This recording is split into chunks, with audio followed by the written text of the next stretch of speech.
Semoga selalu dalam lindungan Allah ya.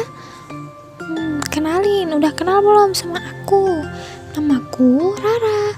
Nah, sebenarnya aku punya teman namanya Syamil, tapi hari ini dia nggak ikutan. Nanti insya Allah berikutnya dia akan ikut. Rara, aku nggak dikenalin. Kakak siapa ya? Hehe, bercanda kak. Oke, yang ini namanya Kak Sopi. Nah, Kak Sopi mau ngapain emangnya? Nggak tahu lah, orang kamu yang ngajak. Oke, yaudah kakak diem aja di situ ya, biar aku yang cerita. Oke lah kalau begitu. Nah, kali ini aku akan cerita tentang mukjizat terbesar. Kalian tahu nggak sih apa mukjizat terbesarnya Rasulullah? Iya, Al-Quran. Al-Quran adalah mukjizat terbesar. Nah, sekarang Rara mau cerita mukjizat ilmiah Al-Quran. Maksudnya apa ya? Nah, Al-Quran itu adalah mukjizat terbesar yang dimiliki oleh Rasulullah SAW.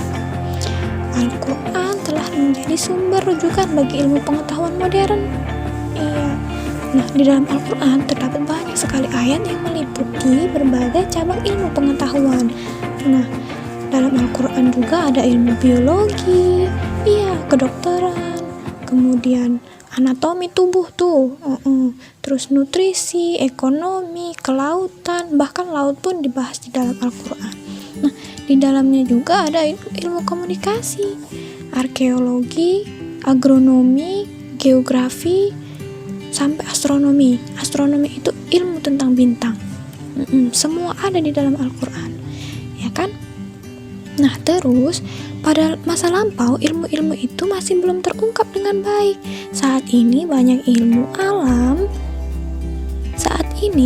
ilmu dalam Al-Quran yang telah dibuktikan kebenarannya. Contohnya, ada yang tahu? Contohnya adalah tentang penciptaan besi.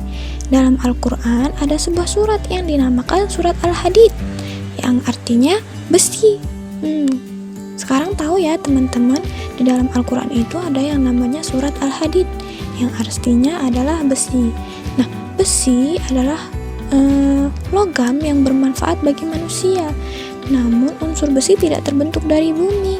Iya, besi itu asalnya bukan dari bumi, tetapi dia dibawa oleh meteor-meteor melalui ledakan bintang-bintang di luar angkasa. Nah, kemudian besi-besi itu dikirimkan ke bumi, berjuta-juta tahun yang lalu. Kemudian tentang hal itu terdapat dalam surat Al-Hadid ayat 25. Oh, jadi gitu ya Rara. Aku baru tahu. Iya kak, makanya Rara kasih tahu ya sekarang. Nah, selanjutnya tahu nggak kalau makhluk yang ada di bumi ini diciptakan berpasang-pasangan. Di alam semesta ini diciptakan berpasang-pasangan. Bukan hanya manusia yang diciptakan berpasangan oleh Allah Subhanahu wa Ta'ala. Apa iya, Ra? Nah, segala sesuatu yang ada di bumi ini berpasangan. Begitu juga partikel yang tidak terlihat oleh mata, seperti proton dan neutron. Kakak tahu nggak tentang proton dan neutron? Apa ya itu? Nggak tahu. Ya, aku juga nggak tahu. Nanti kita belajar ya kak. Oke. Terus ada langit, ada bumi, iya kan kak, berpasangan. Nah, dan lain-lain banyak ya. Nah, selanjutnya kakak tahu nggak? Dalam Al-Quran juga diungkapkan penciptaan manusia dalam 3 tahap. Jadi manusia itu diciptakan melalui 3 tahap kak. Oh gitu ya Ra? Iya kak. Dalam surat Az-Zumar ayat 6 mengungkapkan 3 tahapan itu. Tahap pertama ialah tahap kalau mau dijelasin kayaknya susah deh kak mau memahami. Ya juga sih Ra. Coba kakak tahu nggak artinya pre-embryonik? Enggak. Nutfah? Nutfah itu titik ya? Iyalah pokoknya kayak gitu. Zikot tahu nggak kak? Ya nggak tahu, ya udahlah kita lewatin ya. Pokoknya Al-Quran menjelaskan penciptaan manusia itu diciptakan dalam 3 tahap, dan itu pun sudah diakui oleh dokter. Oh iya ya. Nah, selain itu ada juga fakta yang mengungkapkan tentang sidik jari manusia. Nah, coba teman-teman lihat di tangan-tangan kita ada garis-garis yang kecil-kecil sekali.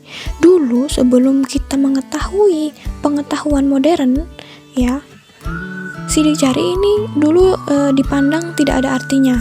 Ini nih apa sih, nggak ada fungsinya. Tapi ternyata sidik jari bisa digunakan untuk mengenali seseorang.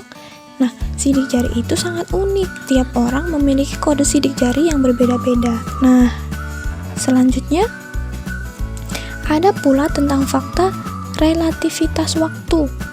Apa itu relativitas waktu? Iya, teori ini menjelaskan bahwa waktu ditentukan oleh massa dan kecepatan, berat dan kecepatan. Waktu dapat berubah sesuai dengan keadaannya. Wah, kok kamu nerocos dari tadi, Ra? Iya maaf kak, soalnya aku pengen cepet-cepet selesai.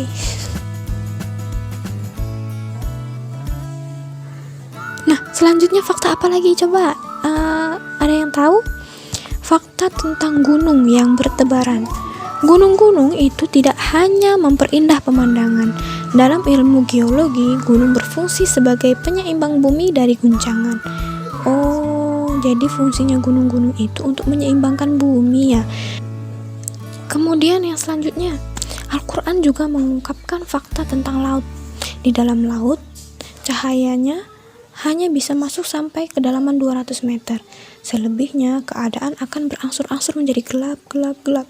Bahkan pada kedalaman 1000 meter, di bawah permukaan laut, keadaannya sangat gelap gulita. Nah, ini udah dijelasin loh kak dalam Al-Quran. Nah, sekarang teman-teman udah tahu kan mukjizat al-ilmiah Al-Quran itu sebenarnya masih banyak lagi, tapi Rara sekian dulu ya. Nah, sekarang kakak udah paham apa belum? Alhamdulillah, makasih ya Ra, aku udah paham sekarang. Oke, mukjizat Al-Quran ada banyak sekali ya ternyata. Semoga pengetahuan ini gak cuman Rara yang tahu, tapi teman-teman juga tahu. Iya, kakak juga tahu, teman-teman tahu, Rara tahu. Nah, kemudian bisa membangkitkan rasa syukur kita kepada Allah. Ya, terima kasih sudah menonton dan mendengarkan. Rara akhiri. Assalamualaikum warahmatullahi wabarakatuh.